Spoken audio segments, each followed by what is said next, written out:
Hola, ¿qué tal? Buenas noches. Bienvenidos a Foja Cero. La invitación es la de siempre. Todos los lunes a las 9 de la noche, aquí por la pantalla de Multivisión.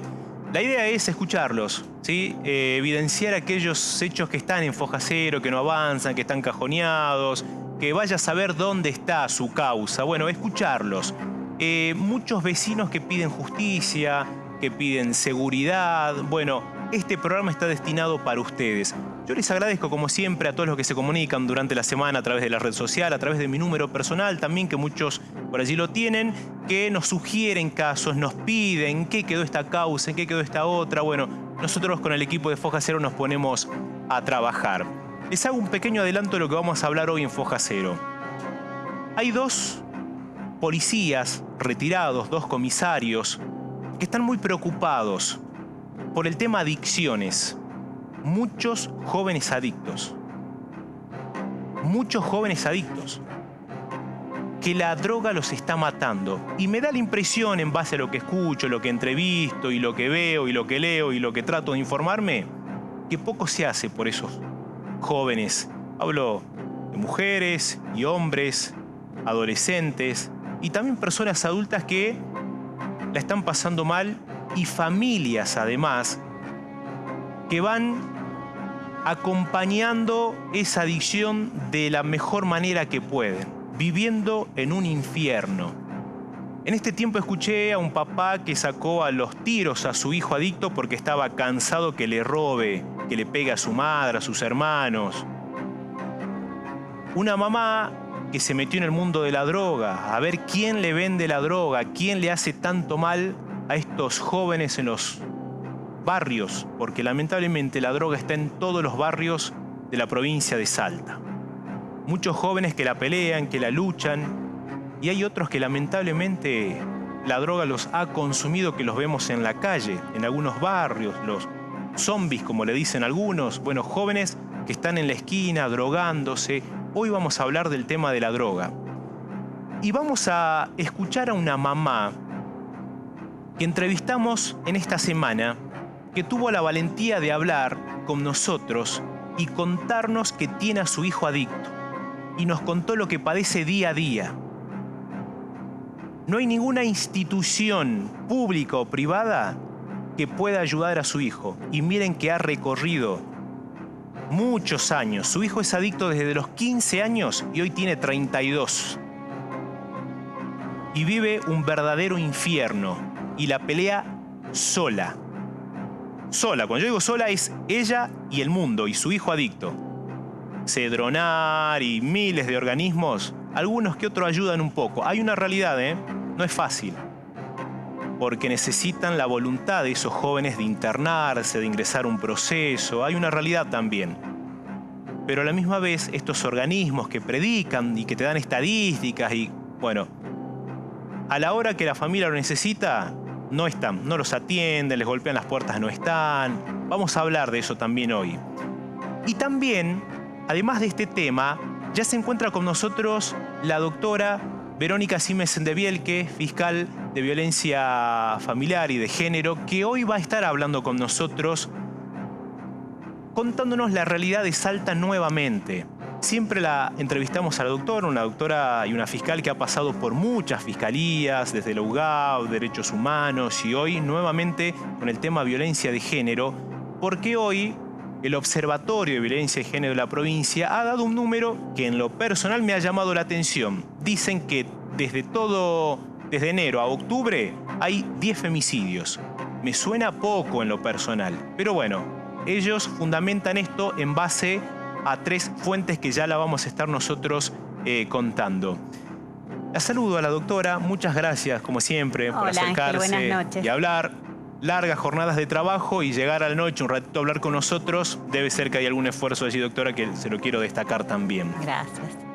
10 femicidios en Salta capital, esto no lo dice la fiscal, lo dice el observatorio, pero más allá del número queremos hablar de qué es lo que pasa en Salta con respecto a esto. Y acá, doctora, muchas de estos rostros, estas imágenes de jóvenes mujeres que ya no están, una mujer adulta, una joven de Orán, una chica de Rosario de la Frontera, de Salta capital, bueno, una mujer adulta mayor, esto es en la calle Güemes, si no me equivoco, aquí el último también, que hoy el observatorio dice son 10. ¿Qué pasa con los femicidios en Salta, doctora? Así a grandes rasgos, ¿qué nos puede decir? ¿Qué pasa? Es un gran interrogante, ¿no?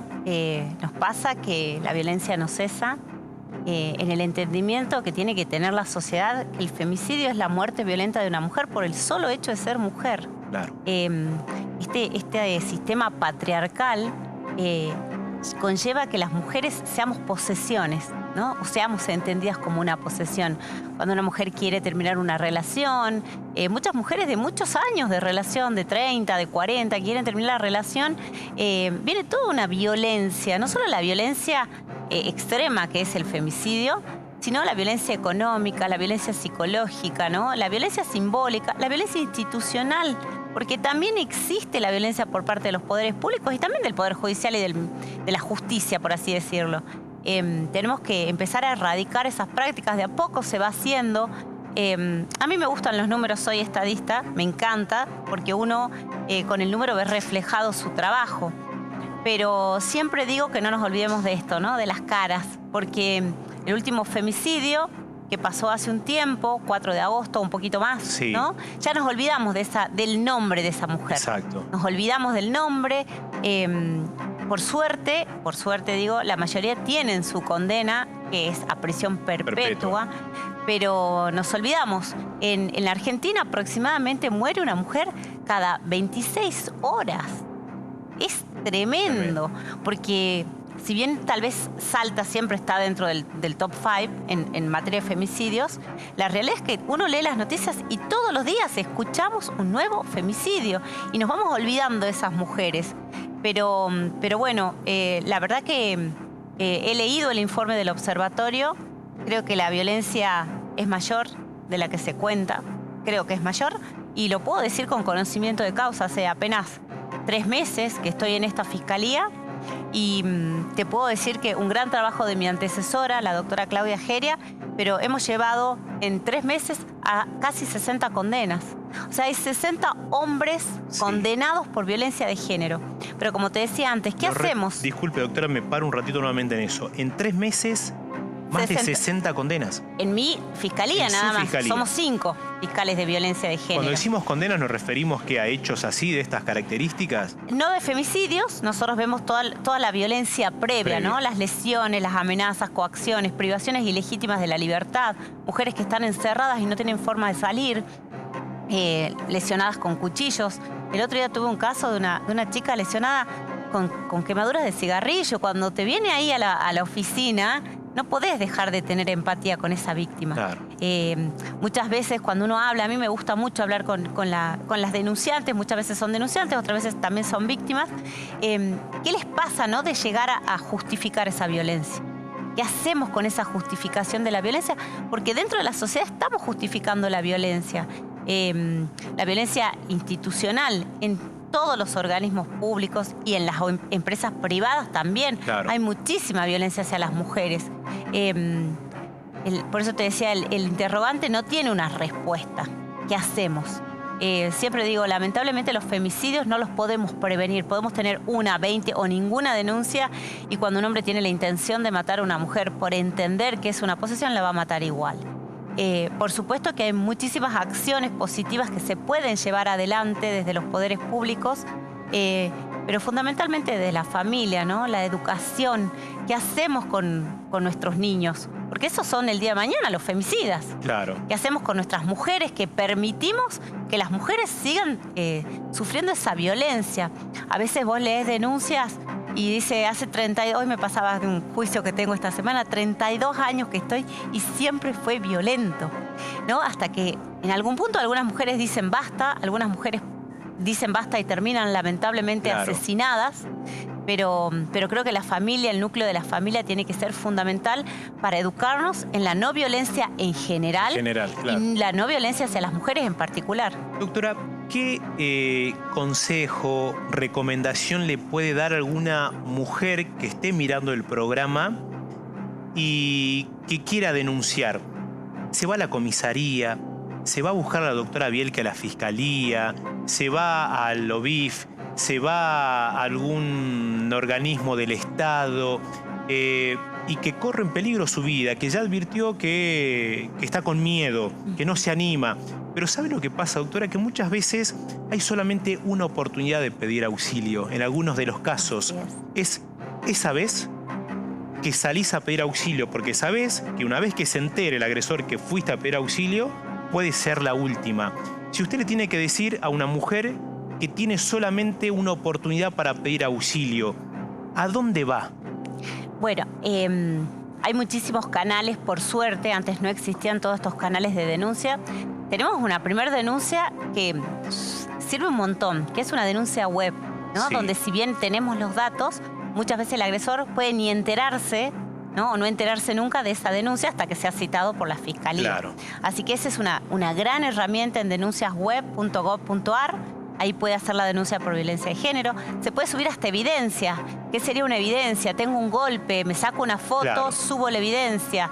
Tengo un audio, puedo subir el audio. Bien. Hay muchas formas de eso. Esa denuncia impacta directamente en nuestros sistemas. Nosotros tenemos un celular oficial y todo el tiempo entran esas denuncias. Entonces uno puede dar la directiva, es decir, pedirle a la policía que actúe inmediatamente. También tienen las líneas de ayuda, por supuesto llamar al 911 en una situación de extrema urgencia. Lo ideal es llamar al sistema de emergencias 911 y que el 911 también concurra al lugar, ¿no? Porque Claro. también es la otra pata floja. Muchas veces uno llama y ya vamos y eso después escuchamos nosotros los audios. Claro. Tal vez falten más recursos seguramente. Otra de las formas es ir a la fiscalía, por supuesto, ir al OBIF también, con el único inconveniente que tiene un horario administrativo. Por eso se han creado todos estos otros canales, Claro. ¿no? La línea 144, el Polo de la Mujer. Hay muchos ¿Funciona lugares. el 144? Sí, funciona. Hay muchos lugares donde hacer las denuncias. El tema es, más allá de hacer la denuncia, la importancia de darnos cuenta cuando estamos siendo víctimas de violencia, ¿no? No naturalizar la violencia, porque la violencia normalmente, o la más naturalizada, es la violencia psicológica, el maltrato, ¿no? El permanente destrato hacia la mujer, la denigración, que muchas veces está encubierta una amenaza. Si me haces la denuncia te mato, eso ya es una coacción, por supuesto. Claro. O si me haces la denuncia no te paso alimentos, violencia económica. Y así tenemos un montón de formas de violencia. Por supuesto que la más visible es la violencia física, porque tenemos la marca, ¿no? Esto que te contaba recién, esta chica ya había sido víctima de otro sujeto. Y a veces, bueno, esta situación de... la escuchaba y me decía, bueno, tal vez yo no tuve que mirar a esa persona. Y uno dice, no, vos tenés todo el derecho a mirar a quien vos quieras. Lo que no tienen derecho es a lastimarte en tu integridad física. Y darnos cuenta, en las familias, las mujeres, que muchas veces esta violencia ocurre delante de nuestros hijos. Entonces, me pasaba hace poco en un juicio de una persona que ya tenía varias condenas, era la segunda por violencia, por supuesto que está preso de manera efectiva, y me decía, yo le decía, señor, trate de... Yo los hablo a los imputados. Digo, no podemos seguir viéndolo acá permanentemente, porque a nosotros pedir una condena no nos cuesta. Pero usted era una persona adulta, pero todavía tenía posibilidades de continuar su vida. Y me dice, ¿sabe qué, doctora? Yo siempre vi cómo mi papá le pegaba a mi mamá. Claro, viene, ¿no?, desde esa raíces. Conducta aprendida. Entonces, por eso digo, desde las familias, ¿no? Cuando hablamos de la deconstrucción, tiene que ver con eso, de conductas agresivas. Estas personas que han sido condenadas, en su mayoría con condenas en suspenso, porque son primarios en la comisión, a todos se les ha pedido que hagan un tratamiento psicológico para deconstruir esa conducta violenta. Doctora, ¿estamos preparados para esos hombres que están condenados y que de repente dice... Me equivoqué. Está mal lo que hice. Quiero ayuda. No voy a poder solo. Me tengo que desconstruir, tengo que arrancar desde cero, necesito información nueva en mi cabeza porque acá está en juego, por ejemplo, mis hijos o algo. ¿Existen los organismos para este tipo de situaciones? Y existen. El tema es que no alcanzan, ¿no? No funcionan. O sea, tenemos en los hospitales públicos, tenemos estos centros donde hay psicólogos que atienden, pero te dan un turno de acá 6 meses, de acá 1 año, porque está abarrotado el sistema. Hay un programa de tratamientos para agresores de víctimas de violencia dentro del Ministerio Público, pero también, imagínate, si 60 y en 3 meses, Claro, supongamos abasto. por 5, ya tenemos 300 personas. O sea, falta un organismo del Estado provincial que alberga a estos Yo creo hombres. que sí, que falta buscar un lugar de esto, ¿no? Porque hay muchos que se han arrepentido, que quieren cambiar. La mayoría, como tú decís, son primarios en la comisión. Entonces, si no abordamos ahí, ¿no? Claro. Donde no estamos hablando de reincidentes por quinta, por octava Totalmente. vez, sino de gente que es primaria en la comisión de un hecho, y puede haber sido un momento, como yo le digo, de ofuscación, que es intolerable totalmente, pero le podemos dar esa oportunidad de que sea una persona de bien para la sociedad, porque digo, el día de mañana tal vez sea otra mujer víctima, o el día de mañana otra mujer pueda ser asesinada en manos de esta persona, al quien tampoco lo miramos, ¿no? Pero mirarlo desde la mirada de decir, es necesaria la deconstrucción de la conducta, es necesaria la deconstrucción de la violencia, Claro. que, como siempre les digo, la violencia no va a ningún lado en ningún sentido. Sí. Pero hacia las mujeres y hacia los colectivos, hacia los más vulnerables, menos. ¿Hay esperanza? Usted sabe, doctora, que a mí me da... No sé si la palabra es alegría, pero sí creo que termino la esperanza nuevamente, porque veo muchas jóvenes, adolescentes, hombres y mujeres movilizándose, marchando.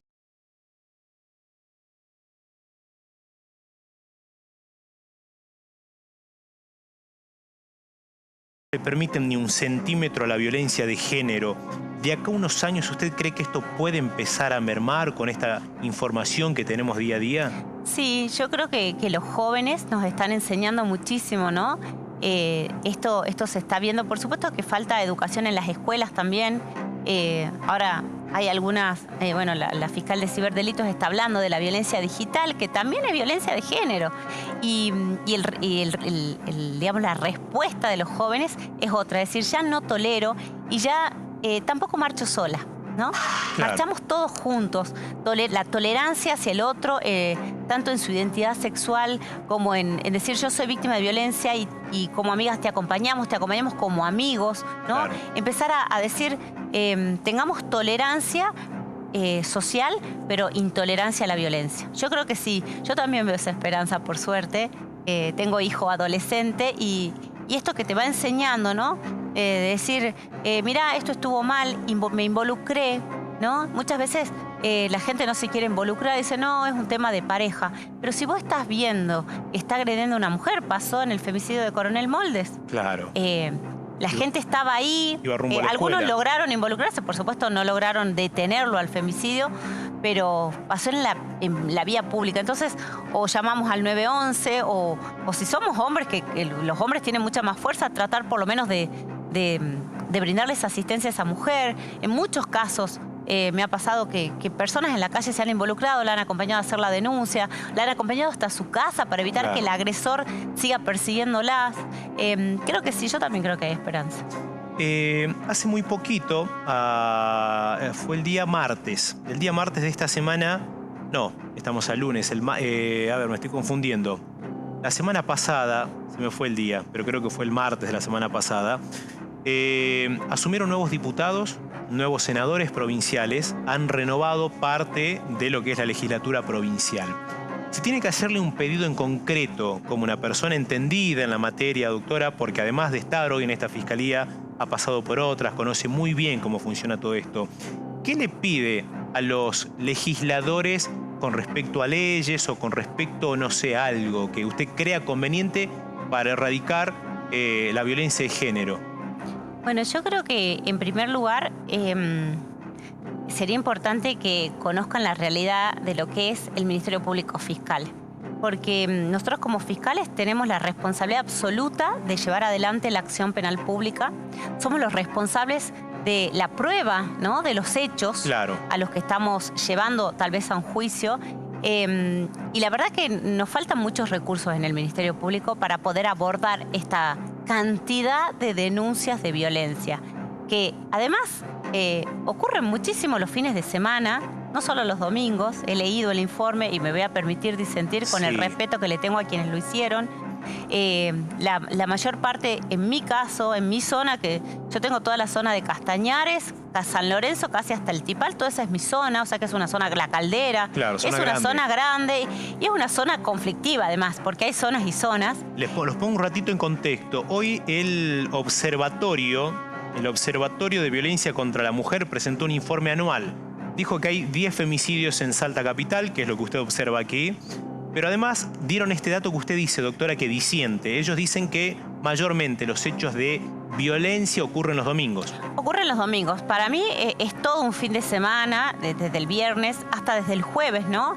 ¿Qué influye? Recién te escuchaba en tu presentación. El alcohol y la droga, sin lugar a dudas. Sin lugar a dudas, es un poderoso aliciente para llevar adelante la violencia, porque tanto el alcohol como la droga produce que nuestros frenos inhibitorios se desinhiban. Claro. Entonces, llevamos adelante conductas que no es que estemos inconscientes, sino que estamos liberados, ¿no? Esta desinhibición del alcohol y de la droga. Así que ocurren muchísimo, ni hablar los feriados largos, por supuesto que hay muchísima violencia, pero le pediría a los legisladores que antes de sancionar más leyes, yo soy anti-leyes, anti-proliferación de leyes, tenemos tantas normas en nuestro país, Claro, ¿no? Que muchas veces entran en colisión, que busquemos qué hacer en el después, ¿no? Porque en el antes está el Ministerio de Seguridad con la policía, en el intermedio, que nosotros no hacemos prevención, hacemos represión de hechos delictivos, y falta el después. ¿Qué hacemos con estas 60 condenas? Son 60 hombres condenados, que alguien tiene que hacer un control del después. Y los organismos del Poder Judicial y el Ministerio Público no dan abasto para controlar todo. o sea, a veces termina con la condena y ya nos olvidamos de estas personas. Y nos olvidamos, ¿no? En 60 claramente uno se olvida, se acuerda de los últimos, pero son 5 o 6 audiencias por día para llegar a ese número. Yo quisiera que vean la realidad y vean qué hacemos como sociedad, por supuesto ellos en su cabeza como legisladores, qué hacemos con el después. ¿Qué hacemos con las víctimas? ¿No? En un caso donde, mira, te lo cuento porque este es el caso paradigmático. Una mujer víctima de violencia estaba trabajando, la expareja la va a buscar, se involucran los patrones, por así decirlo. Esta mujer trabajaba en negro, detenemos a la persona acusada, está con condena ya también. Sí. Y nos viene a ver la mujer, nosotros siempre citamos a la víctima para ver qué pasó. Y nos pedía que por favor lo liberemos, porque ella tenía 5 hijos y me dijo así, literal, doctora, tengo 5 bocas que comen. ¿Qué hago? Claro. Entonces le digo, yo le entiendo, pero bueno, entendamos la violencia. No, me dejaron sin trabajo. Mire. Entonces, una mujer víctima de violencia, revictimizada por esos patrones que a su vez no la tenían registrada, se quedó sin poder darle de comer a sus 5 hijos. Entonces, ahí es donde el Estado tiene que estar, ¿no? ¿Qué hacemos con estas mujeres en el después o en el durante? Sí. Porque muchas víctimas tienen violencia, de violencia no pueden ni volver a su casa, porque viven con los suegros, y seguimos en esa revictimización. Para mí, algo importante que hay que abordar es la revictimización. Invitamos a los legisladores, pueden ir a su oficina. Por supuesto, yo está conocí la oficina de la doctora Geria, quien estuvo antes. Me invitó un día. Es la misma. Es la misma. Tiene una oficina y una presala, si no me equivoco también, llenas de expediente del piso a la pared, para que entendamos un poco, del piso a la pared. Y me dice, todas estas son casos urgentes. Quedé sorprendido. A mí se me ocurre que si los legisladores quieren involucrarse, hablen con la fiscal. Hay en 3 meses 60 condenas. Vayan a pedir esos expedientes, quiénes son, hacerles un seguimiento, tanto a las víctimas como también. Trabajemos en conjunto, no es difícil. Es cuestión de charlar y hablar y ver qué hacer, de ponerle ganas nomás, doctora. Totalmente. Uno entiende el momento que estamos viviendo económico en el país, pero a veces no es ni siquiera una cuestión de recursos económicos, es esto, ¿no? Claro. Son ganas, de decir, bueno, yo quiero trabajar, quiero ver, como digo, acciones positivas. Esas son las acciones positivas que tenemos que llevar adelante en la sociedad. Decir, ¿qué hacemos? ¿No? Norma que sí yo sancionaría, que sea obligatoria en la currícula educativa a partir por lo menos de 5º grado.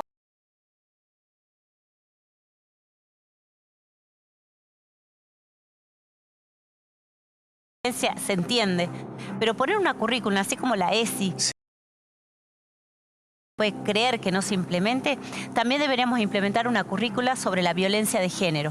¿Qué es la violencia de género? No existe porque, te vuelvo a repetir, la violencia de género es violencia psicológica, física, económica, sexual, institucional, digital, ahora con la última modificación, la ley Olimpia. Tenemos un montón de formas de...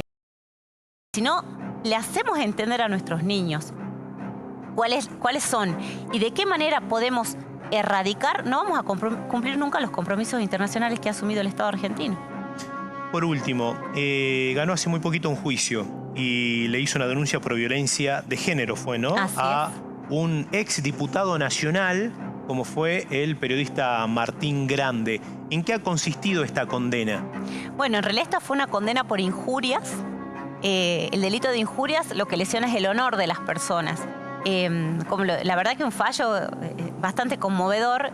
Fue muy difícil llevar el proceso por mí misma, ¿no? Defendiéndome, haciendo los escritos, contestando lo que le dicen las chicanas de sus abogados, que son legales, pero hay que estar en el proceso. 2 años y medio duró el proceso. ¿Qué le dijo Martín Grande? No lo voy a repetir al término, porque la verdad que... Pero ha sido algo muy violento hacia su integridad. Ha sido algo violento hacia mi integridad y la verdad que el fallo... si bien la condena es simbólica, en el sentido de que el monto de la multa que establece el Código Penal para los delitos de injuria quedó hoy totalmente desactualizado porque son 20.000 pesos. Dentro de los fundamentos del fallo te destaco 2 cosas. En primer lugar, la jueza dijo que le aplicaba el máximo de la pena, que es lo que yo pedí en mis alegatos, porque entendía que su condición de diputado nacional, con la obligación de tener la capacitación en la ley Micaela, no podía permitir este tipo de expresiones. Además, un diputado que estuvo en la discusión de la ley, ¿no? No sabemos si está capacitado. En segundo lugar, muy importante lo que ella mencionó, porque acá había 2 derechos en colisión: el derecho a la libertad de expresión y el derecho al honor. Y lo dijo claramente nosotros volvimos a escuchar todos los audios, que durante más de 1 año y medio vino agrediéndome. Yo lo soporté porque dije soy funcionaria pública, pero cuando se traspasa ese límite que daña el honor de las personas, y no solo dañó mi honor subjetivo como mujer, sino que también yo soy una persona que represento los intereses generales de la sociedad. Entonces también implica un descreimiento de la sociedad hacia mi función. Y es el primer fallo en ese sentido en el país, así que es un gran precedente para que entendamos que tenemos absoluta libertad de expresión, pero cuando uno traspasa ese derecho que no es absoluto, y bueno, ahí están las consecuencias. Muchas veces uno cree que por ser comunicador social puede decir y hacer, y hay límites. Y tenemos que tener, cuando uno yo también me considero comunicadora porque uno habla hacia las personas, hacia la sociedad. Tenemos que ser muy cautos con lo que decimos, ¿no? Despacharnos así tan livianamente sobre las personas. A veces, a mí otra de las profesiones que hubiera estudiado es periodismo porque me encanta, pero digo, uno escucha a veces y dice, bueno, acá no, un manto de piedad no es necesario. Y bueno, creo que ha sido un fallo muy novedoso en el país y esto va a poner un límite a ese tipo de expresiones. Ojalá que no las podemos permitir más. Muy amable, doctora. Muchas gracias por su tiempo. Gracias a vos, como siempre. La doctora Sime Sandebielke, fiscal penal, que bueno, se acercó al estudio Multivisión a hablar con nosotros aquí en Foja Cero. Vamos a cumplir un corte publicitario. En el próximo hay 2 policías ya retirados que vienen a presentar un proyecto humildemente. Vinieron a decirme, Ángel, tenemos una idea, queremos que nos des una mano. Nos preocupan los jóvenes adictos. En nuestro barrio lo vemos y conocemos la calle. Tenemos 30 años de servicio. Creo, y así me decían, son 2 comisarios. Nosotros creemos que tenemos una idea, pero nadie nos ha escuchado y queremos contarle en tu programa. En la semana entrevistamos a una mujer que tiene a su hijo adicto. Desde los 15 años, hoy tiene 32. Habló con Foja Cero. Vamos a escuchar la entrevista. Escuchá lo que vive esa mujer día a día. Cómo le cambió la vida de un día para el otro. Un día vino su hijo, le dijo, necesito ayuda. Comenzó fumando marihuana y después pasó a la pasta base, al Paco. Hasta el día de hoy es adicto. Hasta el día de hoy. Nos va a contar en primera persona ese calvario. vivo en el infierno aquí en esta tierra. Una de las frases en esta entrevista. Escuchamos esa mamá y escuchamos las propuestas de estos dos policías retirados. Ya volvemos.